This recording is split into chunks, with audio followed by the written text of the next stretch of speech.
everybody, and welcome to the Raw Recap with yours truly, the Drip King. You're probably asking why I'm wearing these silly ass looking glasses this week because my man Seth Rollins, I gotta represent what my man Seth is doing. So if I can duplicate him in any way, I'm gonna try my bestest. But that's not why we're here. We're here to talk about the haps on the Raw show. So without further ado, we're gonna kick it off with my man Seth Rollins.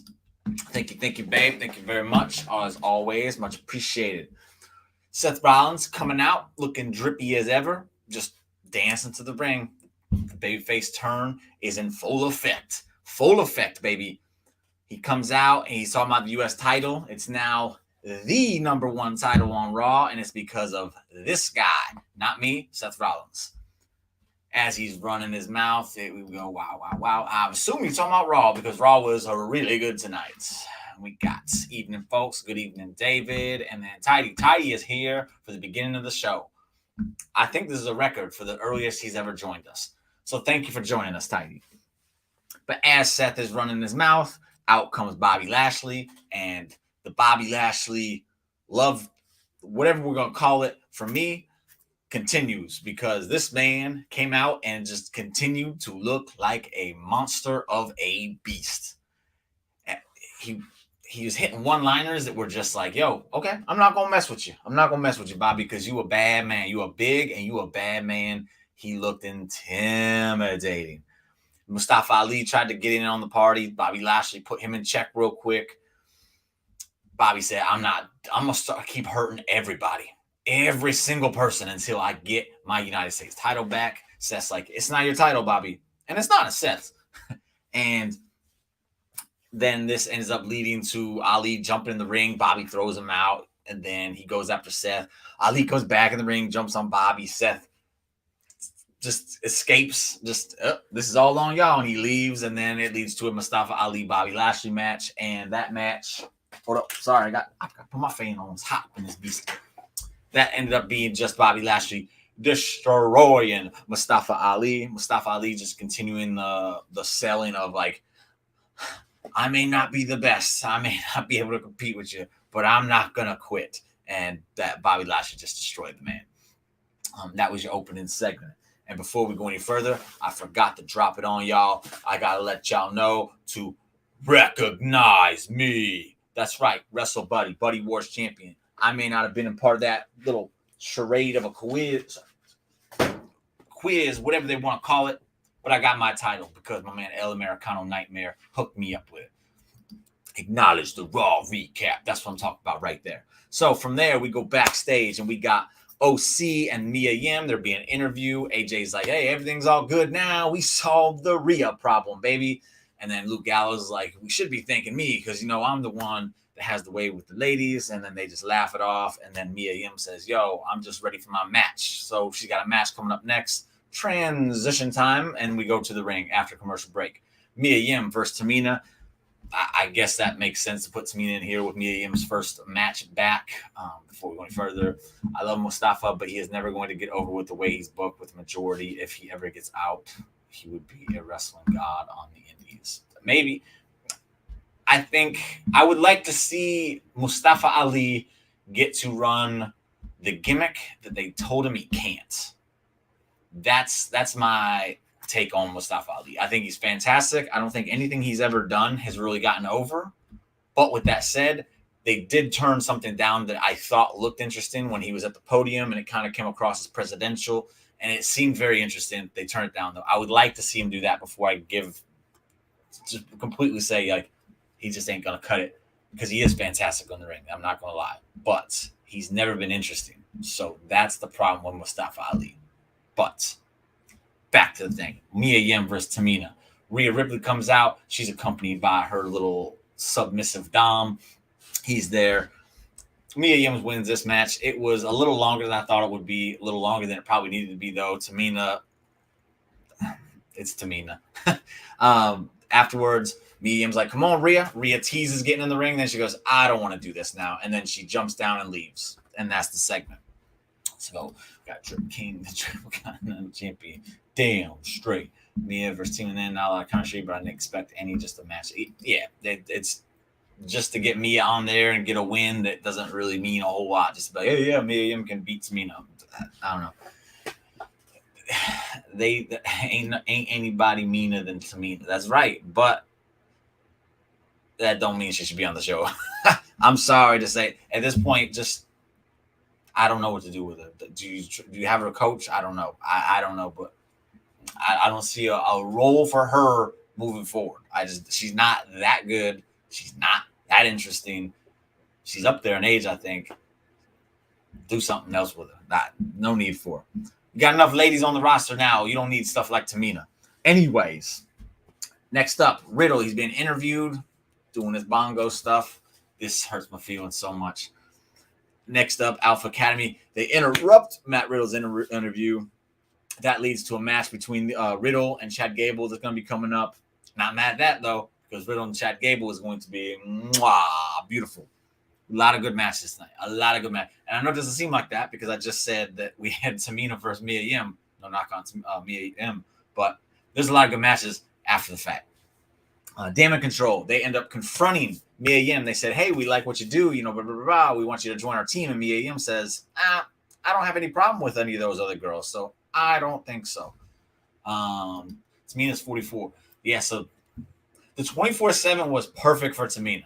It was perfect for her. 24/7 is gone now. So she can't even manage because she can't even talk.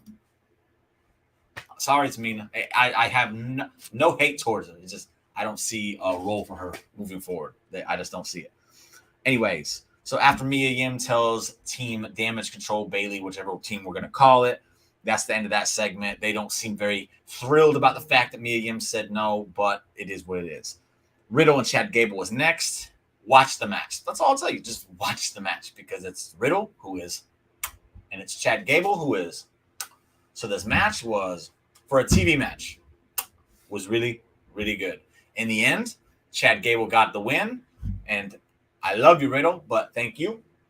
Thank you. I love seeing Chad Gable pick up wins. I don't care if Otis had to help. Don't care. Chad Gable got a win, and he deserves it because that dude has been one of the top 5 workhorse MVPs, whatever you want to call it, of WWE this year. He's there every single week. He is entertaining people every single week. You want a good match?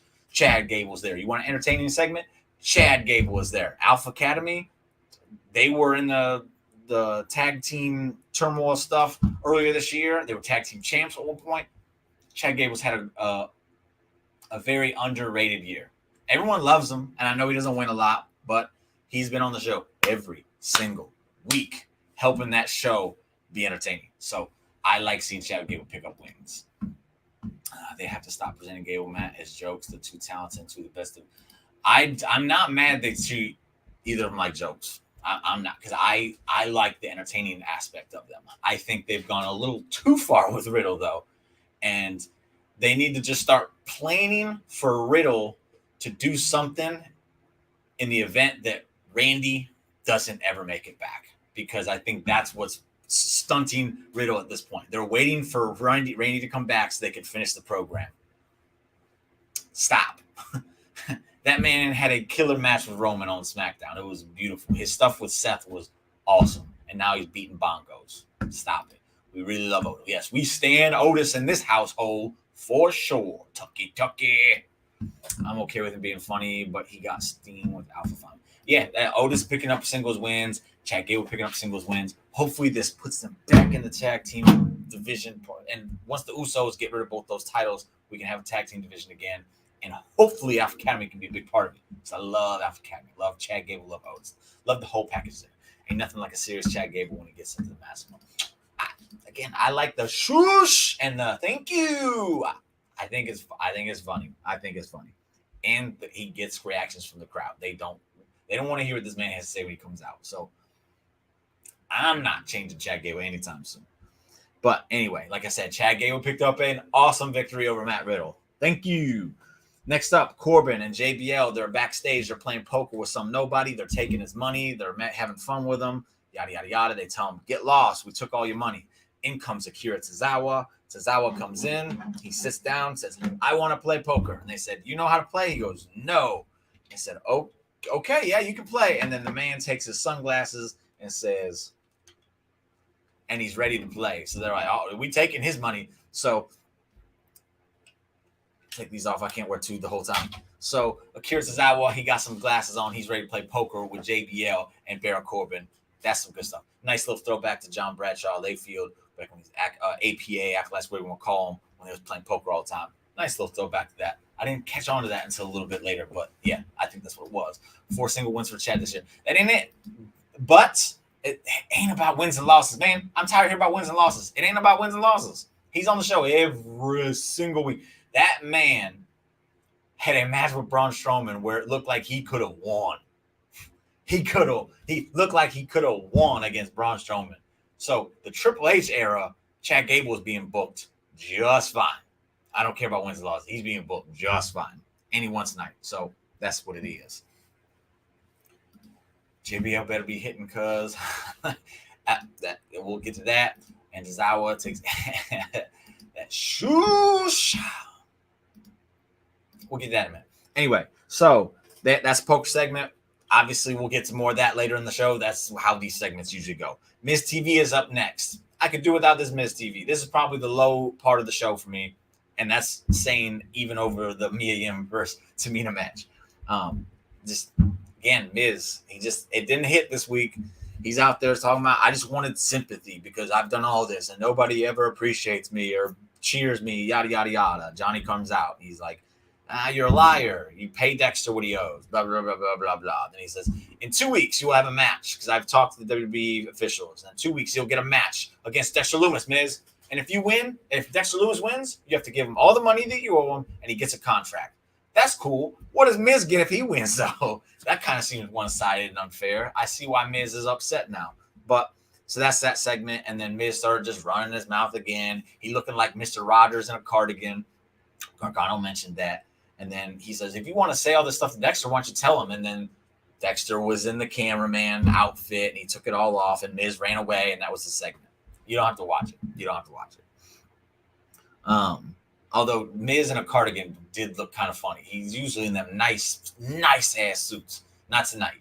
Man was Mr. Roger in it. I don't know. I guess he was trying to look like the innocent person, but there you go. Ms. Rogers. There you go.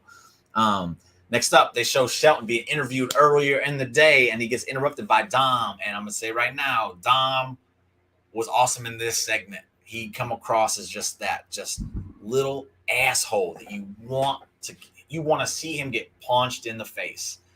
Damian Priest had to step in between Shelton and Dom, and then Dom was just shouting at Shelton from behind Damian. Entertaining. I love Dominic as long as he's not wrestling, but even so, with the right partner, Dominic has actually shown progress. He's him being with this group and him leaning into the heel character, best thing that ever happened to him. Whether he ends up being, I don't know. I will never talk. I'm talking on a week-to-week basis. I watched Dominic, and he is entertaining. So, man, he was basically just screaming everything that Damian Priest was telling Shelton Benjamin. He goes, "Yeah, you're gonna have to step up to me. You're gonna have to do this." After Damian Priest already said it, so he was playing the bitch role to perfection. Good job on Dom. I think Monday match can never happen. Dom Mysterio versus Bruiser Brody in a cage. Why would you want Bruiser Brody to get handled by Dom, bro? That doesn't make any sense.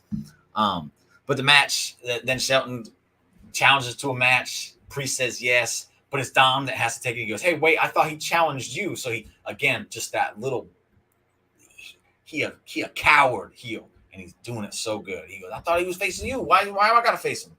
But Shelton Benjamin versus Dom, the match is nothing special. This is a typical Dom match. It's not one of those ones where AJ makes him look good or whoever else makes him look good.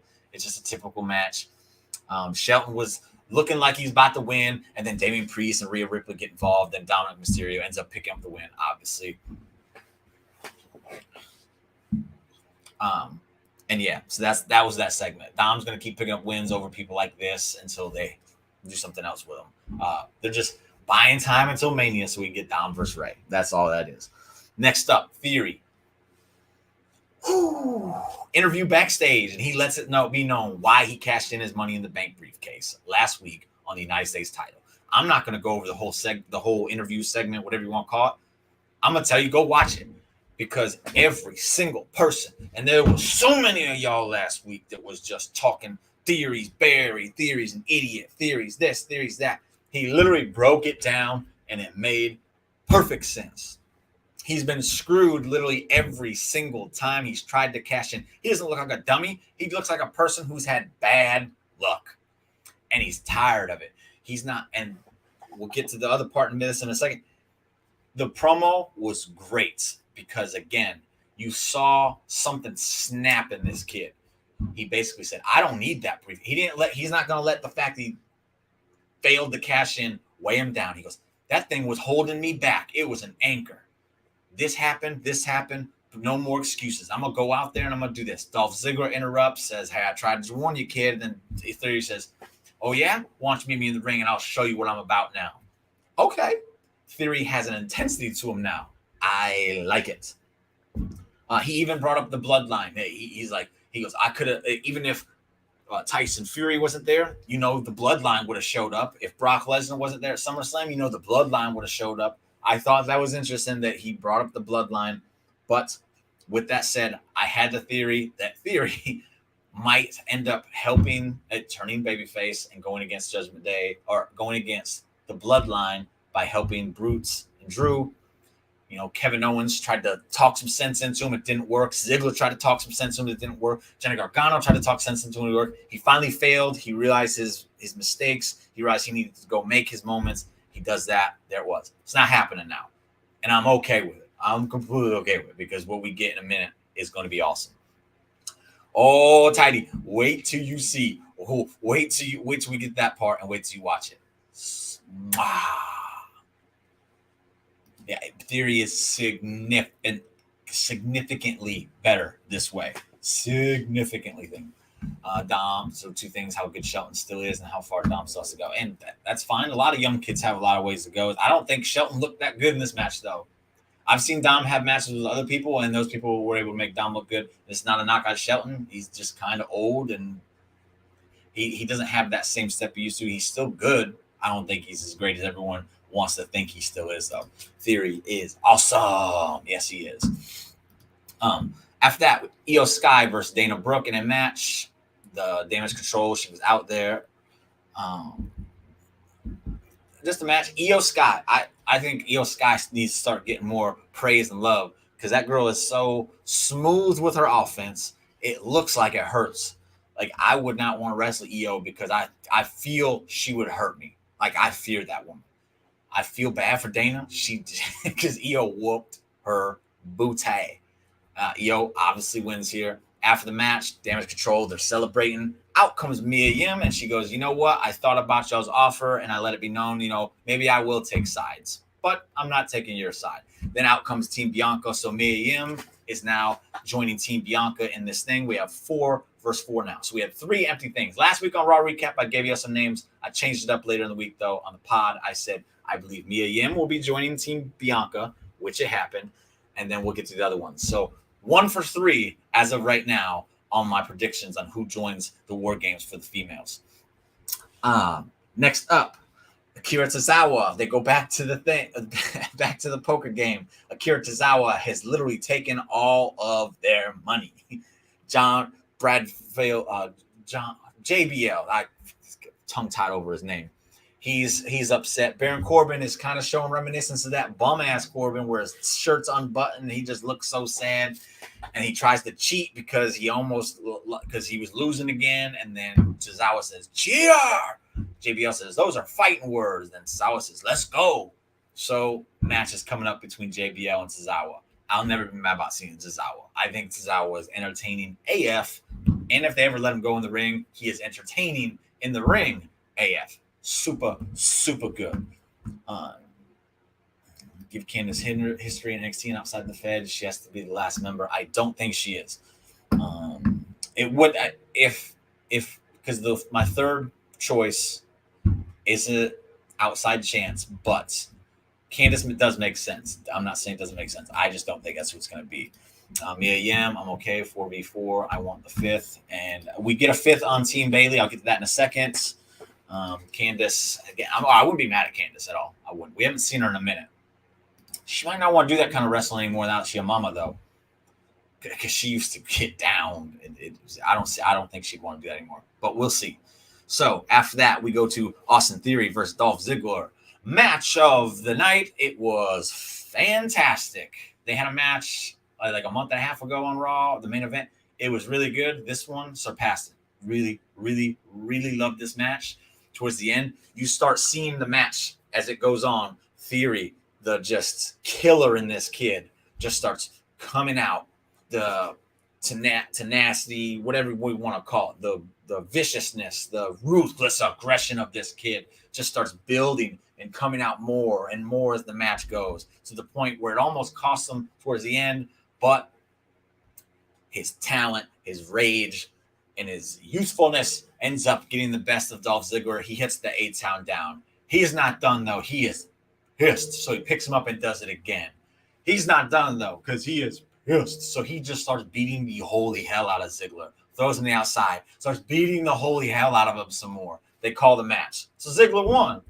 Congratulations, Dolph Ziggler. You won. You didn't look like a winner, though, because Austin Theory then continued to beat the holy piss out of Dolph Ziggler. He was a loose cannon. He was doing things that I was like, yo, chill, man. You might hurt that boy, because he was just so reckless. He was reckless abandon. He's just throwing the steel steps, throwing chairs on him, throwing the computer chair at, like, just office chair, computer chair, whatever you want to call it. He just was out to just hurt Dolph Ziggler. Like Dolph Ziggler stole his kid's lunch money or something like that, man. He was on his ass. Austin Theory looked like a vicious, vicious man tonight. And him losing last week was the best thing that could have happened to him. I was wrong. I thought he'd get the briefcase back. I'm glad I was wrong. We didn't get no selfie, cell phone toting Austin Theory tonight.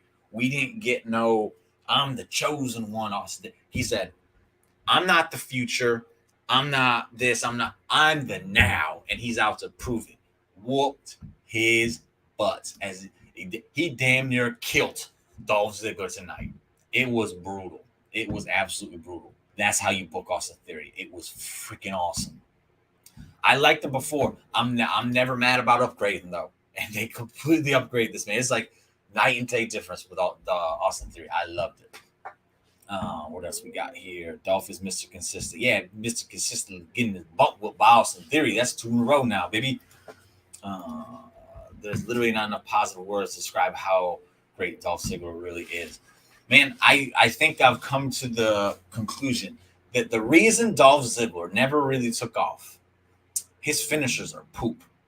And that make people say all the time, like, because I said the same thing about Ember Moon, Athena, whatever we're going to call her. Her finishers poop. If you don't have a good finisher that we could just expect and be excited to see, then it's like, that kind is going to hold you back. Ziggler's zigzag is poop. Famouser is poop. That man is like the only wrestler today that still tries to does a sleeper hold on people every single match. Stop it, Dolph. He's really good. His time's passed. There'll never be anything for him. It's a wasted opportunity because he really is a special talent. I just don't think he ever got the full package clicked together, unfortunately. But, man, if you ever want to have a good match with somebody, put Dolph Ziggler in it. He's going to give you a good match. He always looks good. He always looks good.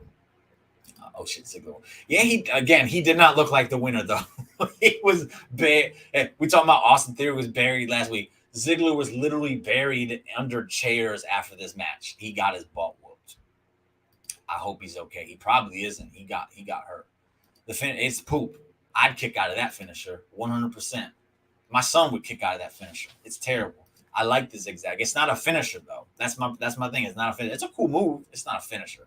He's literally, it's like a Russian leg sweep, man. It's not a good finisher. They're not good. They're good, cool moves. They're not finishers. They're not things that I look at and be like, oh shit, that's over with. It's like, oh, that's cool. he may have been for like a minute.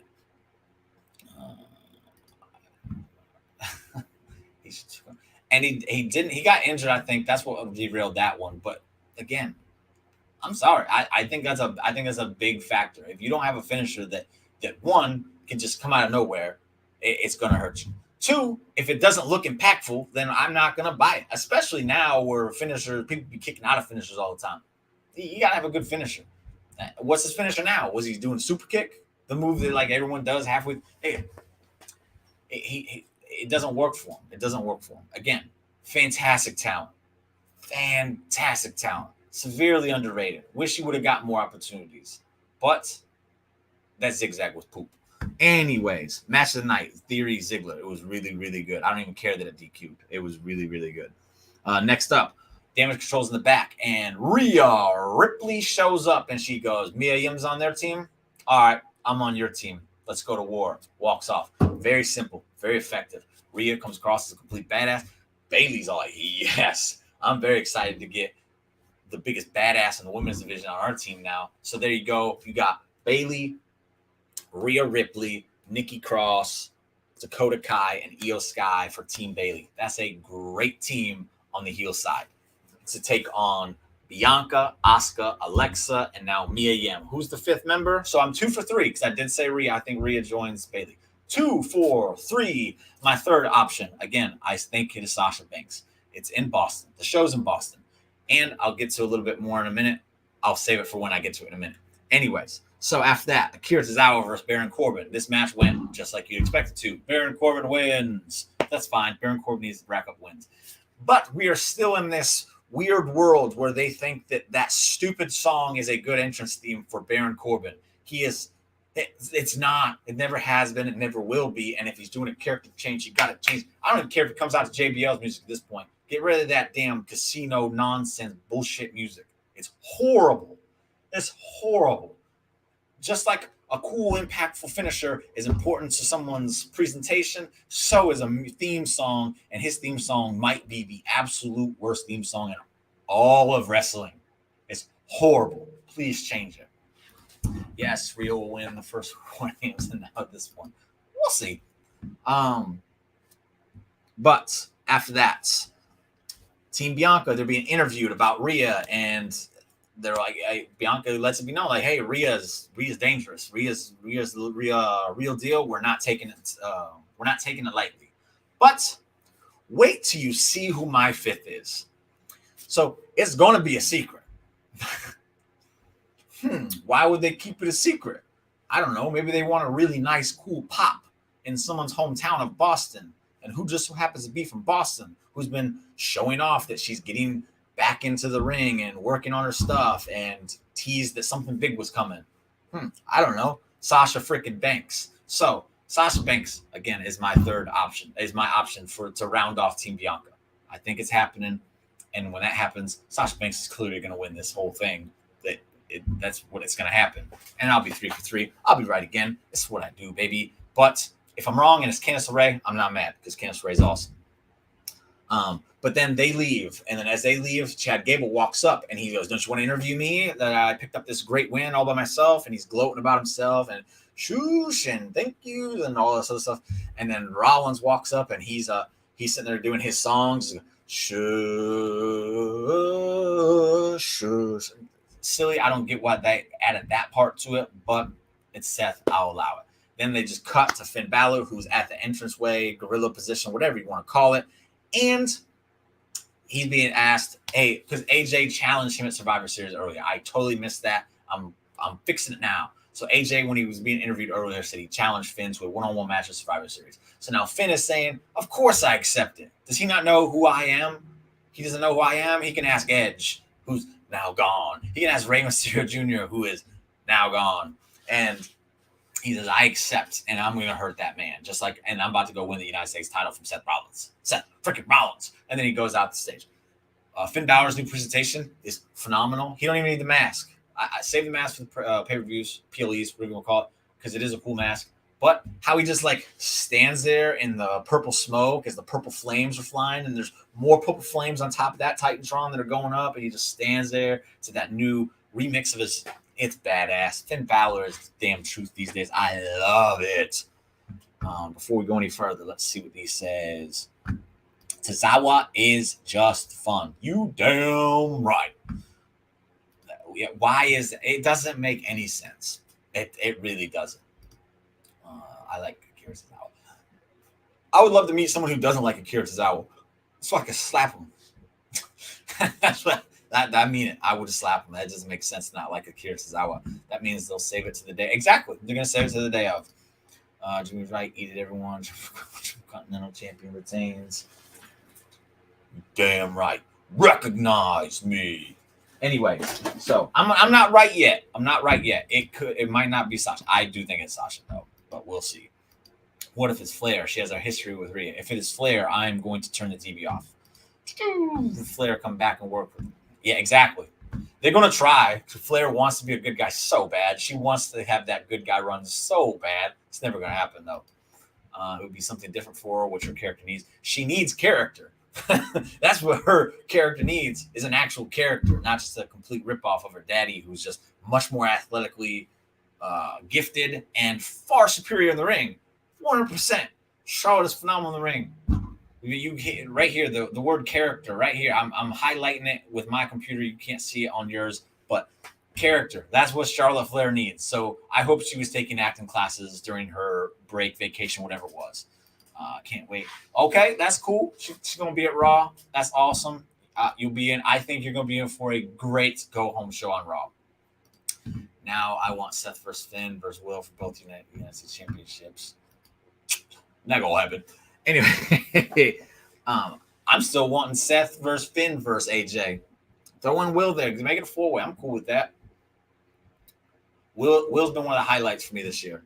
I have a rant on 2022 that I'm waiting to get out but I'll save it for another day. This is the Raw recap. Anyway, so then Seth Rollins comes out and we get Seth Rollins versus Finn Balor. And okay, this match was good. It's Seth Rollins. It's Finn Balor. Of course, it's good. The fact that Austin Theory and Dolph Ziggler had a better match is absolutely insane to me, but I like it. I absolutely like it. Theory's going to be getting, he got the This Is Awesome chance again tonight because Theory don't miss. He's going to be getting those chants for a very, very long time. Seth and Finn, though, had a fantastic match. The end, little overbooked. And by little, I mean really overbooked. But it made sense with the stories that are happening. I will say I was swerved at the very end, and I'll get to that in a minute, though. But Seth and Finn, the reversals they have, they know each other well enough because they studied each other, they have history, and all that played into this match. It was really well done. And of course, Seth Rollins starts to get the advantage. Out comes Judgment Day to help. Seth Rollins tries to fight him off, but there's too many of them, and then Finn gets the advantage. But now here comes the OC, and they attack the Judgment Day. But where's AJ Styles at? He's nowhere to be seen. So OC fights off the Judgment Day, and then Finn Balor, he's going up to the top. He's about to hit the coup de grace on Seth Rollins. For some reason, Dominic's in the ring at this point. The referee's like, what are you doing? AJ comes up, throws Finn off the rope. He hits the ropes, comes over, lands in the ring. Dom gets out of the ring. Fight goes off. They go into the crowd, and then Seth Rollins sees Finn, curb stomps Finn Balor's head to mush. That was the best sell of the stomp I've seen in a very, very long time. Finn ate that one hardcore. Seth Rollins wins. But that's not all, because in comes Austin Theory. I was expecting Bobby Lashley to come out here and just completely eviscerate Seth Rollins again. Not happening. Austin Theory did not get enough when he completely destroyed Dolph Ziggler. So he wanted to do the same to Seth Rollins. And that's exactly what he did. And then he ended it by smacking him over the head with the United States title, standing over Seth Rollins' lifeless body and holding the title into the air, much like this. And that's how your show ends. Is recognize me, Wrestle Buddy Wars Champion Season 1. That's Trick King Jimmy baby. And that's the show for Raw. It was a great show. I'm not even... argue with me all you want. I don't care. It was a great show. I was very highly entertained. There was funny stuff. There was great matches. There was story progression. And Austin freaking Theory said, all y'all think I'm Barry. Shut your mouths, boy. Y'all don't know anything. Austin Theory has arrived. I'm super, super excited with it. Finn versus Seth, excellent match between these vets as expected. The ending could be seen a mile away, which is it could have been. And like I said, it was very overbooked. But when overbooked makes sense, I tend to give it a pass to an extent. This one made sense, so I'm not overly mad. Yes, it was. So with that, that's the show. I got nothing else to say. It was just a really, really good show. Sasha, I need you to come back at Survivor Series so I can be 3 for 3 and be right. I love being right in these things. It just makes me feel good, and I can gloat about it because I'm always right. 60%, 80% of the time, I'm always right. Man Theory just made the list multiple times this year for favorite part. Yep, absolutely. Another one of those top 5 people for WWE that's been just so important for WWE's programming. Some really good stuff, some good stuff, some other stuff. One excellent match. 2 excellent matches. I don't know what you was watching. There was 2 excellent matches. Theory and Ziggler was excellent. Seth and Finn was excellent. Straight up. But that's my show. Thank you for watching. This week, you can check out Nick. He was gone this past week. Technical difficulties. Hopefully, those technical difficulties have been slapped into another universe, and we don't have them this week, so that Nick can give us our SmackDown recap after the SmackDown show. We also, last week was a phenomenal week of wrestling. This week started off phenomenal. Hopefully it just keeps on going. We get a good show. I might watch NXT this week. I've been saying this for about a month now. I keep saying, it might happen though. Hopefully we get a good NXT show. Hopefully we get another good AEW Dynamite. Hopefully we get another good Friday night SmackDown. All that stuff. I like it when everything's good. Everything's good, then everything's good, baby. But yes, Friday night. Nick's SmackDown recap. Make sure you watch it. Also, this week, I will be check out regularly scheduled hostilities this week. There is a special guest this week. I took part in it. I helped make this happen. It'll be an entertaining show, so make sure you check that one out. I had to make sure I wasn't giving anything away there. But yes, make sure you check that out this week. It should be entertaining, and that's what I do, baby. I entertain. But they will be entertaining this week. So check that one out. And then this weekend, I believe we will be doing, maybe that's next week. I don't know. But on top of Rest Buddy, make sure you go in to check out the Geek Buddy because we got a lot of content pumping out. Black Panther review came out the other day. Quantum Leap review came out with sci-fi. We got Indian movie trailer reactions with the Drip King and the Specs Guy, a.k.a. Nick the Geek. That's right. He got a new nickname over there. They call him the Specs Guy. The big pop punch. Then you can pull your teeth out. You don't have to watch it. That's fine. Anyways, but so yes, that's the week. This week, make sure you're checking out Geek Buddy. It will be fun. It has a lot of fun stuff. I don't know why I said it would be fun. There's a lot of fun stuff. So trailer reactions, anime, all the good stuff. You should know by now. And if on top of checking out the YouTube, check out the website, thegeekbuddy.com. And last, but definitely not least, make sure you're going over to the Drip King of Wrestling YouTube channel. Myself and Tidy, we had another great episode last night where we went over our favorite war games of all time. Definitely worth your time. Also, if you want a completely positive wrestling fandom experience and you have a Facebook, head on over to Facebook, Drip King of Wrestling, ...